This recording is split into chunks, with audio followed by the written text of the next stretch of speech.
Hello, नमस्ते प्रणिपात विद्यार्थी मित्रांनो, मी अभिषेक Savarkar engineer अभि या यूट्यूब चॅनलवर तुमच्या सर्वांचे पुन्हा एकदा मी मनापासून स्वागत करतो।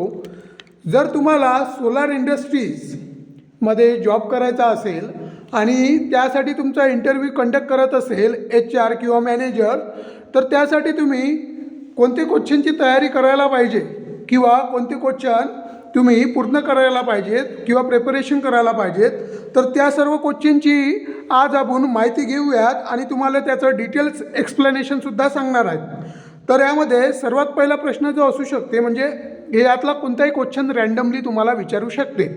तर जे मी क्वेश्चन सांगतो ते तुम्ही जेणेकरून पूर्ण व्हिडिओ बघा आणि त्यामधून जितकं तुम्ही शिकू शकता तितकं शिकण्याचा प्रयत्न करा। यामधला कोणताही क्वेश्चन ते रँडमली विचारू शकतात। तर बघा, पहिला क्वेश्चन जो आहे, सोलार पॅनल म्हणजे काय आणि त्याचे कार्य कसे होते। तर बघा, सोलार पॅनल हे एक सूर्यप्रकाशातील फोटॉन शोषून घेते आणि त्यांना DC विद्युत ऊर्जेत रूपांतरित करते।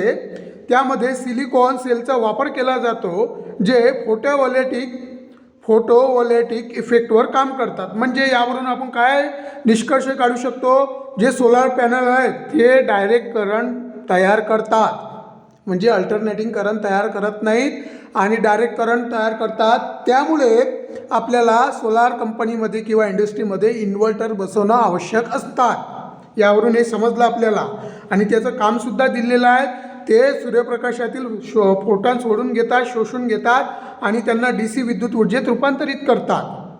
त्यानंतर बघा, दुसरा जो प्रश्न आहे, दुसरा प्रश्न बघा, PV त्यालाच फोटोवोल्टेइक म्हणतात। प्रणालीचे मुख्य घटक कोणकोणते आहेत ते घटक बघा, म्हणजे सोलारचे मुख्य घटक कोणते आहे किंवा ते सोलारची जे प्लेट राहते काळीवाली, त्याचे कोणकोणते मुख्य घटक आहेत ते बघा। त्यामध्ये आहे सोलार पॅनल असते, PV मॉड्यूल्स म्हणतो त्याला, त्यानंतर इन्व्हर्टर लागतो त्याला, नंतर चार्ज कंट्रोलर लागतो, त्यानंतर AC DC डिस्ट्रीब्युशन बॉक्ससुद्धा लागतो आणि तिसरा आहे म्हणजे त्यानंतरचं जे पाचव्या टाईपचं आहे ते माउंटिंग स्ट्रक्चर लागतो, त्यानंतर केबल लागतो, अर्थिंग लागतो, SPD म्हणजे सर्च प्रोटेक्शन डिव्हाइस, हा एक अर्थिंगचा प्रकार आहे। तर या सर्व गोष्टी सोलारमध्ये लागतात तुम्हाला। जर छोटंसं सुद्धा सोलार असलं तुमचं त्यासाठी सुद्धा या गोष्टी लागतात, म्हणजे घरावरचं सोलार किंवा आणखी कोणतं त्यासाठी सुद्धा या गोष्टी लागतात। म्हणजे गोष्टी म्हणजे सर्व या इलेक्ट्रिकलच्या गोष्टी आहेत, इक्विपमेंट्स आहेत, कंपोनंट्स आहेत। तर तुम्हाला समजलं पाहिजे म्हणून मी गोष्टी हा शब्द वापरतो, पूर्ण टेक्निकली बोलत नाही। जर तुम्हाला टेक्निकली लागत असेल तसं सुद्धा सांगा, ते सुद्धा मी तुम्हाला शिकू शकतो किंवा बोलू शकतो। त्यानंतर बघा सोलार सिस्टीमचे प्रकार कोणते।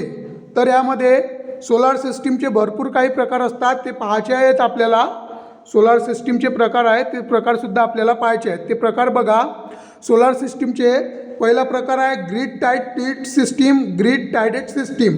हे सरळ ग्रीडशी जोडलेली असते आणि यामध्ये कोणतीही बॅटरी वापरली नसते। त्यानंतर ऑफ ग्रीड सिस्टीम, यामध्ये बॅटरी बॅकअपसह पूर्ण तयारी केलेली असते, बॅटरी बॅकअपसुद्धा असते। त्यानंतर हायब्रिड सिस्टीम, यामध्ये ग्रीड पण असतो आणि बॅटरी दोन्हीचा वापर केला जातो, म्हणून त्याला हायब्रिड सिस्टीम म्हणतात। त्यानंतर बघा MPPT म्हणजे काय।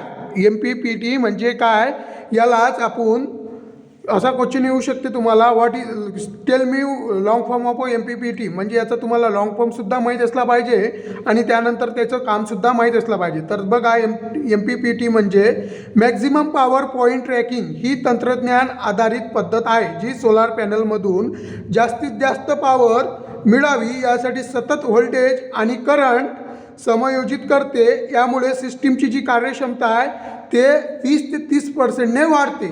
मॅक्झिमम पॉवर पॉईंट ट्रॅकिंग ही आधुनिक तंत्रज्ञानाची पद्धत आहे। त्यानंतर बघा, सोलार इररेडियन्स म्हणजे काय, तर आपल्याला हे सुद्धा बघायचं आहे। सोलार इररेडियन्स म्हणजे काय होते ते सुद्धा बघायचं आहे।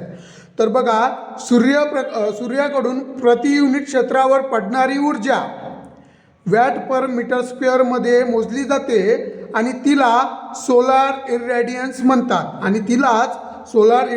म्हणतात। चांगल्या सूर्यप्रकाशात इररेडियन्स 1000 वॅट पर मीटर स्क्वेअर धरले जाते. हे जे आहे त्याला सोलार इरॅडियन्स म्हणतात. त्यानंतर बघा, सोलार पॅनलचे सामान्यत किती कार्यक्षमता असते. सोलार पॅनल जे राहते, जी काळी प्लेट राहते त्याला सोलार पॅनल म्हणतात. तर ते जे आहेत त्याची कार्यक्षमताच म्हणजेच इफिशियन्सी किती असते ते आपल्याला इथून जाणून घ्यायचं आहे.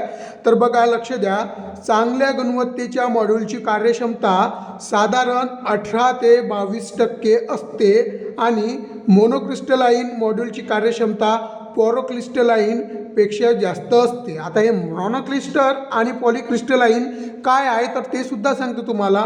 मोनोक्रिस्टल आणि पॉलिक्रिस्टल हे जे आहेत हे सोलार ज्या प्लेट राहते त्याचे प्रकार आहेत. सोलार ज्या प्लेट राहते त्याचे प्रकार आहेत ते सुद्धा मी सांगतोय तुम्हाला. पुढे चालून आहेत आपल्याला तो क्वेश्चन मी सांगतोयच बरोबर. फक्त तुम्ही नीट लक्ष द्या, व्हिडिओ स्किप करू नका. आणि जेव्हा तुम्ही सोलारच्या कंपनीसाठी इंटरव्ह्यूसाठी जासाल तर हे सर्व प्रश्न तुम्हाला उपयोगी पडणार. हे तुम्हाला प्रश्न जरी समजले तर तुम्ही आरामानं याला इंग्लिशमध्ये कन्वर्ट करू शकता स्वतःच्या लँग्वेजमध्ये. तिथं असं नसते की मला इंग्लिशमध्ये सांगाव, क्वेश्चन कराव किंवा इंग्लिशमध्येच आन्सर सांगाव. ते मराठीत किंवा इंग्लिश कोणत्याही लँग्वेजमध्ये विचारू शकतात. पण तुम्ही ज्या लँग्वेजमध्ये शिकतात ते तुम्हाला अदर लँग्वेजमध्ये सुद्धा त्याचं कन्व्हर्जन किंवा रूपांतर करता आलं पाहिजे, जे आन्सर आपण शिकतोय त्याचं. तर नंतर 7वा क्वेश्चन बघा, सोलार पॅनलची दिशा आणि झुकाव कोन, त्याला झुकाव कोनला आपण टिल्ट अँगल म्हणतो, तो कसा ठरवतात. तर सर्वप्रथम सांगू इच्छितो तुम्हाला की भारतामध्ये सोलार पॅनल जे आहेत ते दक्षिण दिशेकडे ठेवतात. त्याची दिशा जी आहे ते अशी ठेवतात. हे जे माझा हात दिसतोय तुम्हाला ते अशी ठेवतात, असा स्लोप काढतात. दक्षिण दिशेकडे त्याचा स्लोप काढतात आणि उत्तर दिशेकडे त्याची उंची असतात, दक्षिण दिशेकडे त्यांची कमीची उंची असतात. तर बघा, टिल्ट अँगल साधारण स्थानाच्या लॅटिट्यूड इतका ठेवतात. उदाहरणार्थ महाराष्ट्र लॅटिट्यूड म्हणजेच महाराष्ट्रामध्ये लॅटिट्यूड हा ॲप्रॉक्सिमेटली 20 डिग्री सेल्सिअस. तर टिल्ट अँगलसुद्धा हा ॲप्रॉक्सिमेटली 20 डिग्री अंशापर्यंत असतो. त्यानंतर बघा, आता सर्वात इझी क्वेश्चन आहे, इन्व्हर्टर म्हणजे काय. बंद इंजिनिअरिंगमध्ये तुम्ही शिकल्यात, ITIमध्ये, डिप्लोमामध्ये. इन्व्हर्टर म्हणजे असं साधन जे ACचं DC रूपांतर करते. तर बघा, इन्व्हर्टर म्हणजे इन्व्हर्टर हे सोलार पॅनलचे तयार केलेली DC ऊर्जा AC ऊर्जेत रूपांतरित करते. घरगुती व औद्योगिक लोड्स AC वर चालतात, म्हणून इन्व्हर्टरची आवश्यक ही सोलार कंपनीमध्ये असते. नंतर बघा, सुरक्षेमध्ये अर्थिंग आणि SPD ची भूमिका काय आहे असे सुद्धा तुम्हाला येऊ शकतात. इन अ सोलार सिस्टीम किंवा solar industry what is the necessary for earthing. तर त्याची नेसेसरी तुम्हाला त्याची भूमिका सांगायची आहे, असा क्वेश्चन येऊ शकते. जे मी मराठीत बोलतो ते तुम्हाला इंग्लिशमध्ये कन्वर्टसुद्धा करता आलं पाहिजे. तुम्ही इंजिनिअरचे स्टुडंट आहात, कोणी गेटसाठी म्हणजेच ग्रॅज्युएट इंजिनियर ट्रेनिंगसाठी किंवा मग सिनियर इंजिनियरसाठी किंवा मग ऑपरेटरसाठी किंवा टेक्निशियनसाठी या सर्व पदांसाठी जे मी इंटरव्ह्यूचे क्वेश्चन सांगतो हे सर्व तुम्हाला उपयोगी पडू शकतात. त्यानंतर बघा, सुरक्षेमध्ये अर्थिंग आणि SPD ची भूमिका काय. तर अर्थिंग लिकेज करंट जमिनीत वळवून उपकरणाचे संरक्षण करतो. हे एक अर्थिंगची डेफिनेशन झाली. कारण की जमिनीचा जो पोटेन्शियल असतो जमिनीचा पोटेन्शियल असतो की तो जमिनीमध्ये किती काही करंट ओढू शकतो. झिरो पोटेन्शियल असल्यामुळे तो आपल्याकडे किती काही करंट ओढू शकतो, व्होल्टेज ओढू शकतो. जमीन त्यामध्ये किती काही करंट आला तो जमीन आपली ओढू शकतो. त्याचा पोटेन्शियल जो असतो तो झिरो असतो. त्यामुळे जमीन किती काही आपलं जो करंट झाला, एखादा फॉल्ट क्रिएट झाला तर तो किती काही ओढू शकतो. त्यामुळे अर्थिंग देणं खूप आवश्यक असतात. त्यामुळे होणारे धोके जे कोणते उपकरणामध्ये फॉल्ट होतात किंवा होऊ शकतात अर्थिंग नसला तर ते अर्थिंगमुळे वाचतात आणि आपलं जे आर्थिक नुकसान किंवा शारीरिक नुकसान किंवा अपघात होत होता त्यापासून आपल्याला पूर्णपणे संरक्षण मिळतो. पूर्णपणे नाही म्हणता येणार पण 90% संरक्षण मिळतो आपल्याला अर्थिंग दिल्यानंतर. तर बघा, SPD सर्च प्रोटेक्शन डिव्हाइस वीज कोसळल्यानंतर किंवा ग्रीड फ्लक्च्युएशनमुळे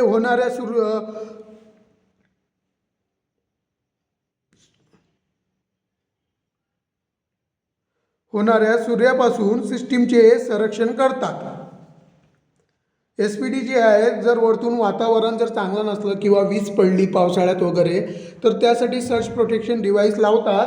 त्यामुळे त्यामुळे त्यामुळे जे जे अपघात होत होता तो होत नाहीत. त्यामुळे आपल्याला एक एक हे मिळतात, सोय मिळतात. तिथं धोका होण्याची किंवा अपघात होण्याची जी संभाव्यता राहते ती कमी होते. त्यानंतर बघा, सोलार पॉवर प्लॅन्टचे O&M मधील महत्त्वाचे काम कोणते? O&M म्हणजे काय? तर O&M म्हणजे ऑपरेशन अँड मेंटेनन्स असा त्याचा लॉंग फॉर्म आहे. तर बघा, पॅनल साफसफाई करावं लागते. त्यानंतर स्ट्रिंग व्होल्टेज तपासावा लागतो. आता स्ट्रिंग व्होल्टेज कशात तपासतो आपण? मल्टीमीटरमध्ये किंवा व्होल्टमीटरमध्ये. त्यानंतर LT आणि HT पॅनल्स तपासणे. LT म्हणजे का? लो टेन्शन, आणि HT म्हणजे हाय टेन्शन. हे पॅनल्स तपासणे. त्यानंतर चौथं जे आहे इन्व्हर्टर डेटा मॉनिटरिंग करणे. त्याचसोबत पाचवं अर्थिंग मोजमाप करणे. कुठचा अर्थिंग निघाला का, कुठं काही फॉल्ट झाला का हे चेक करणे. त्यानंतर सहावा जो आहे फॉल्ट डिटेक्शन आणि रेक्टिफिकेशन करणे. कुठला फॉल्ट कसा आहे काय ते नीट लक्ष देणे, आणि या सर्व गोष्टी आपल्याला चेक करावं लागतो. त्यानंतर बघा 11वा क्वेश्चन बघा, 1 किलोवॅट सोलार सिस्टीम किती युनिट तयार करतो? हा महत्त्वाचा क्वेश्चन आहे. 1 किलोवॅट सोलार सिस्टीम किती युनिट तयार करतो हे सुद्धा तुम्हाला माहीत असायला हवे. तर बघा, भारतीय हवामानानुसार म्हणजेच भारतात 1 किलोवॅट सोलार सिस्टीम दररोज 4 ते 5 युनिट आणि वर्षाला 1400 ते 1600 युनिट तयार करते. 1400 ते 1600 युनिट तयार करते. आणि एका युनिटची किंमत तुम्हाला माहीत आहे, डिस्ट्रीब्युशन बिलावर लिहिलेली असतात. त्यानंतर बघा, नेट मीटरिंग म्हणजे काय? तर नेट मीटरिंग म्हणजे सोलार सिस्टीमने तयार केलेली व वापरलेली ऊर्जा यातील फरक मोजला जातो आणि जादा ऊर्जा ग्रीडमध्ये जाते. ग्रीड म्हणजे काय? जे सोलार सिस्टीम आहे, सोलार इंडस्ट्री आहे, ज्या कंपनीला आपली वीज निर्मिती ट्रान्सफर करते किंवा वितरण करते, तिथे ग्रीडमध्ये पाठवली जाते आणि बिलातून क्रेडिट मिळते, आणि त्या बिलातून आपल्याला क्रेडिट मिळते. नंतर बघा, लास्ट म्हणजे 13वा क्वेश्चन आहे पेजचा, जो आहे सोलार इंजिनियर म्हणून तुमची भूमिका काय असू शकते? तर हा सुद्धा तुमचा महत्त्वाचा क्वेश्चन असू शकतो जेव्हा तुम्ही इंजिनियरच्या पोस्टसाठी सोलार इंडस्ट्रीजमध्ये विचारू शकाल तेव्हा. तर तुम्हाला ह्या सर्व गोष्टी सांगता आल्या पाहिजेत. साईट सर्वे म्हणजेच साईट सर्वे घेणे, कुठे काय धूळ आहे ते सर्व चेकिंग करणे, कुठला अर्थिंग कसं आहे, त्या सर्वेमध्ये त्या सर्व गोष्टी येतात ज्या मी वरती सांगितल्या त्यात. त्यानंतर लोड ॲनालिसिस, कुठे लोड आला का याचं तुम्हाला विश्लेषण करावं लागेल. त्यानंतर डिझाईन आणि BOM तयार करणे, ह्या सर्व गोष्टी आहेत ते तुम्हाला तयार करता आल्या पाहिजेत. त्यानंतर चौथी जी भूमिका आहे तुमची ते इन्स्टॉलेशन आणि सुपरविजन, यानुसार ही तुमची चौथी भूमिका आहे. नंतर पाचवी भूमिका जी आहे टेस्टिंग आणि कमिशनिंग, टेस्टिंग करणे जिथं आवश्यक आहे तिथे, आणि त्यानंतर कमिशनिंग सुद्धा करणे. आणि सहावी जी भूमिका आहेत ऑपरेशन आणि मेंटेनन्स, या योजना तयार करणे आणि त्या पार पाडणे. आणि लास्ट जी भूमिका येऊ शकते स्टँडर्ड सेफ्टी फॉलो करणे, ही सर्वात महत्त्वाची आहे. जर ही स्टँडर्ड सेफ्टी जर फॉलो केली नाही तर खूप अपघात होतात, त्यामुळे मी सांगतो. तर हे होते आजचे 13 प्रश्न. अजून काही आहेत पण मी हे माझ्या सेल्फ नोट्स काढले आहेत, पॉईंट टू बी नोटेट केलेले आहेत. जे महत्त्वाचे पॉईंट मला वाटले ते मी नोटेट केले आहे. जर तुम्हाला आणखी कशाबद्दल व्हिडिओ लागत असेल, सोलारबद्दल असो किंवा इलेक्ट्रिकल क्षेत्रातले असो किंवा टेक्निकल क्षेत्रातले असो, तर नक्कीच मला सांगा. त्यामुळे काय होणार, तुम्हाला जे लागते तो डाटा मी तुमच्यापर्यंत पोचवणार आणि तुम्हाला तो वेळेवर मिळणार. तुम्हाला शोधण्याची गरज पडणार नाही. त्यानंतर एक सांगू इच्छितो, जर तुम्हाला grid tied system, off grid system आणि हायब्रिड सिस्टीम समजली नसेल ते सुद्धा सांगा, ते सुद्धा मी पुन्हा एकदा रिपीट करतो. तर ग्रीड टाईड सिस्टीम कशाला म्हणायची? जी ग्रीडशी जोडलेली आहेत, म्हणजे एक सोलार कंपनी आहे, ते जर आपल्या MSEBला म्हणजेच डिस्ट्रीब्युशन कंपनीला त्याची जी वीज निर्मिती झाली आहे सोलार प्लेट करून, ते तिथे ग्रीडशी जोडलेली आहेत, म्हणजे त्या MSEB ऑफिसला देत आहेत किंवा महाट्रान्सकोला देतात. जसा वर्धेचा प्लांट आहेत, जसा वर्धा जिल्ह्यातला कारंजा घाटगेपाशी जो प्लांट आहे 125 मेगावॅटचा, तो डायरेक्टली महाट्रान्सको या कंपनीला जोडलेला आहे. महाट्रान्सको या कंपनीला जोडलेला आहे. 150 मेगावॅटची कंपनी आहे ती पूर्ण. तर तिची जे जे जोडलेलं आहे ते डायरेक्ट ग्रीडशी जोडलेलं आहे. म्हणजेच आपण ग्रीड्स कशाला म्हणायचो ते सुद्धा सांगतो. एखादं MSDCLचं ऑफिस असलं किंवा MSDCLचं सबस्टेशन असलं, त्याचबरोबर नंतरचं MSCTCLचं ऑफिस असलं, सबस्टेशन असलं, त्याला दिलेली असतात, त्याला जोडलेली असतात, त्याला ग्रीड्स म्हणतात. आणि यामध्ये कोणत्याही बॅटरीचा उपयोग केला जात नाही.